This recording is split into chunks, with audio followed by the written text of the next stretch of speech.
മോൾട്ടിയെ കഴിഞ്ഞില്ലേ ആക്കണ ചായയും കടിയൊക്കെ എടുത്ത് വെച്ചിക്കണേ കുടിച്ചോ വന്നങ്ങാണ്ട്.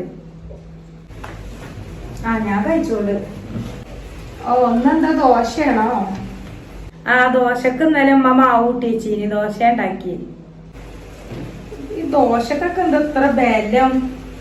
ഒരു സോഫ്റ്റ് ഇല്ലല്ലോ ഇതിനൊന്നും.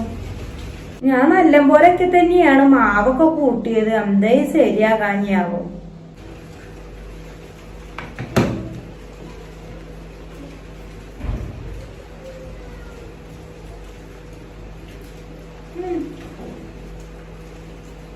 എന്തൊരു ഫുഡാണിത്? ഇതെന്ത് ചമ്മന്തി ചട്നിയൊന്നും അല്ലല്ലോ. ഇല്ല ഉപ്പും മുളകും മുഴുവനും ഇതിൽ കിട്ടുകണ്. എന്തത്? എന്തെങ്കിലും ഒന്ന് ഉണ്ടാക്കുമ്പോ അതിൻ്റെതായ ടേസ്റ്റിൽ ഉണ്ടാക്കിക്കൂടെ? എന്തൊരു ഉണ്ടാക്കി വെക്കലാണിത്? എനിക്കറിയില്ലല്ലോ മോൾട്ടിയെ, കൊറേ കാലായിട്ട് അസീനല്ലേ.